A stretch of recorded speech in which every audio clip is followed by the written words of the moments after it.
Ẹ kú déédéé wòyí gbogbo ọmọ káàárọ̀ òjíire nílé lóko lẹ́yìn odi níbikíbi tẹ́ ẹ ti ń wò wá lónìí lórí ìkànnì Yorùbá. Ohun tí a ó máa ṣe ohun tó jẹ́ ṣókí ni.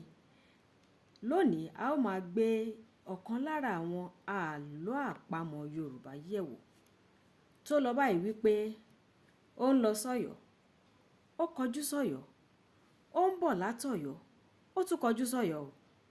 Nígbà tó ń lọ sọ́yọ̀, Ọ̀yọ́ ló kọjú sí. Nígbà tó tún ń bọ̀, ó tún kọjú sọ́yọ̀. Kí ni o? Ẹ bá wa sọ.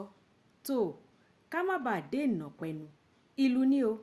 Gbogbo alákú mọ̀ pé ojú méjì nìlú ní. Bá a gbé kọ́pá nígbà tá à ń lọ, yóò kọjú sọ́nà ni. Tá bá tún ń bọ̀, yóò tún kọjú síbẹ̀ náà nítorí ojú méjì lójú ìlú. Tó kò ní jù báyìí lọ lórí ìkànnì òye Yorùbá lónìí. Ẹ bá wa dá sétò yìí o. Òwe tẹ́ ẹ ní, ìtàn tẹ́ ẹ ní, àṣà àti ìṣe tẹ́ ẹ mọ̀ nípa rẹ̀, ẹ fi ṣọwọ́ sí wa kẹ́ ẹ jẹ́ àjọ yànnàná ẹ̀. Kò ní jù báyìí lọ lónìí. Ire báyìí lójú owó rí.